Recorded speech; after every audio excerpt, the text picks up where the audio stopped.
میں کہتا ہوں سوچ کتنی کمزور ہے اس آدمی کی جو کہتا ہے کیسے ملے گا. کتنی کمزور سوچ ہے.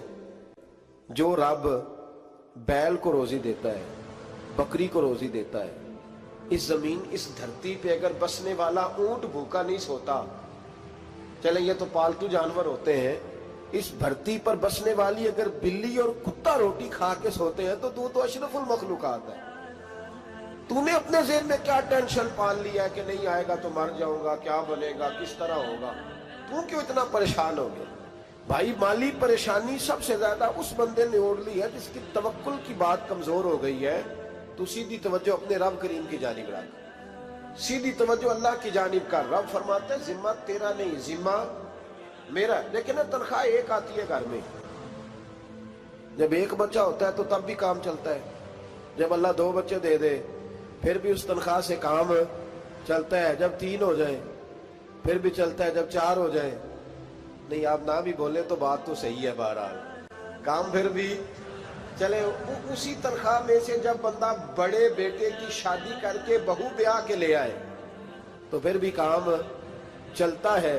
اور جب اس بیٹے کو اللہ بچے عطا کر دے تو اسی گھر میں، اسی آنگن میں، اسی چھت کے نیچے کام چلتا ہے. تو پھر تو مان جانا کہ چلانے والا تو نہیں، چلانے والا کوئی اور ہے.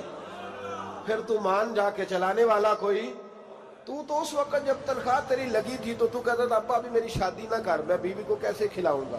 تو وہی شخص ہے جس کی چھت کے نیچے پھر 1.5 درجن پوتے بھی پل رہے اور گزارا ان کا بھی ہو رہا ہے. تو رزق کا ذمہ کس کا ہے؟ اللہ کا، اللہ کا ذمہ. اب ہمیں پتہ ہے پہلی بات تو پریشانی اس لیے اتار دینی چاہیے کہ ذمہ ہمارا ہے ہی نہیں. اب دوسری بات یہ کہ ذمہ داری کس کی ہے؟ اللہ حکیم بھی ہے اور علیم بھی ہے. حکیم بھی ہے اور جانتا بھی ہے اور اسے پتہ بھی ہے کہ دینا کس طرح ہے. ایک بات اپنے ذہن میں یاد رکھ لیں، رٹ لیں کہ جو میرے لیے بہتر تھا میرے رب نے مجھے دے دیا. اب بات ختم ہو گئی. بس وصل اچھا ہے نہ فراق اچھا ہے، یار جس حال میں رکھے وہی حال اچھا ہے. بس جو میرے حق میں بہتر تھا میرے رب نے مجھے. مسئلہ یہ ہے کہ تو اس پہ راضی ہونے کو تیار نہیں. حضرت علی کرم اللہ تعالیٰ وجہ الکریم نے میرے نبی پاک کی ایک حدیث بیان کی ہے، اور جناب علی جب یہ حدیث بیان کیا کرتے تھے تو حضرت مجاہد فرماتے ہیں یوں لگتا تھا کہ جیسے حضرت علی ہمیں ہر پریشانی سے نکال رہے.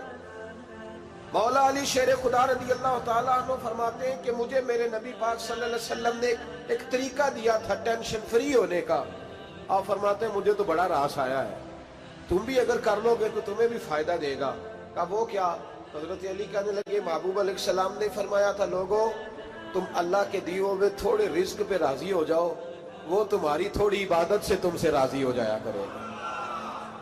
بس تم 2 نفل بھی پڑھو گے تو اللہ راضی ہو جائے گا.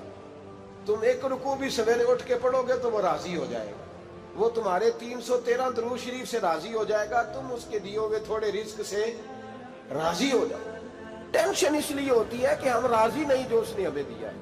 یاد رکھیں یہ جو ہے نا مصیبت کے مال آ کیوں نہیں رہا، وہ سامنے والا پلاٹ میرے گھر کے سامنے ہے گھر کے سامنے، پر رجسٹری میرے نام کیوں نہیں. یہ مصیبت سانس نہیں لینے دیتی. موٹر سائیکل کھڑی کرتا ہے نا جب آ کے دکان سے روٹی کھانے آتا ہے، دفتر سے گھر آتا ہے، کاروبار سے آتا ہے، تو جہاں موٹر سائیکل کھڑی کرتا ہے وہ ٹینشن بڑی ہے کہ کبھی میری ہو جائے نا یہ والی جگہ تو میں یہاں بھی بورڈ لگاؤں اپنے نام. اس نے مالی پریشانی پیدا کی. تو جس حال میں ہے، کیونکہ تو نے اپنا یہ حال خود نہیں بنایا، جس نے بنایا ہے وہ بڑا بہتر جانتا تھا کہ تو اسی حال میں اسے اچھا لگتا ہے. تو اسے اسی حال میں. ایک بزرگ تھے تو ان کی طبیعت بڑی علیل ہو گئی، بیمار ہو گئے، تو اللہ نے آزمائش دی تو کیڑے پڑ گئے وجود میں. ایک کیڑا یہاں سے کھا رہا تھا، اللہ والے بڑے راضی رہتے ہیں اس کی رضا پہ. تو کیڑا یہاں کھا رہا تھا تو نیچے گر گیا، تو بابا جی نے اٹھا کے پھر وہاں رکھ لیا. کہنے لگے جب اس نے تیری ڈیوٹی مجھے کھانے کی لگائی ہے تو میں اس بات پہ راضی ہوں تو نیچے کیوں گرتا ہے؟ بٹ ٹھیک ہے کھا، جب اس نے تجھے ڈیوٹی جو تیری لگائی. کہتے پیر صاحب فلان جگہ سے تویز آیا، وہاں تو وارے نے آرے ہو گئے، تو آپ کے ہاں. تو میں کہتا ہوں یہ تویز دینے والا اگر تویز دے کے امیر بناتا ہے تو پہلے خود کیوں نہیں بنتا؟ یہ خود تو 150 کا تویز بیچ رہا ہے. اپنی بیچارے کی حالت یہ ہے اگر اتنا ہی تویز اس کا چلتا ہوتا تو پہلو 5 جو پجارو اس کے دروازے پہ کھڑی ہو. عجیب چکر ہے اور عجیب جگہ لوگ الجھ گئے, سمجھتے ہی نہیں بات کو.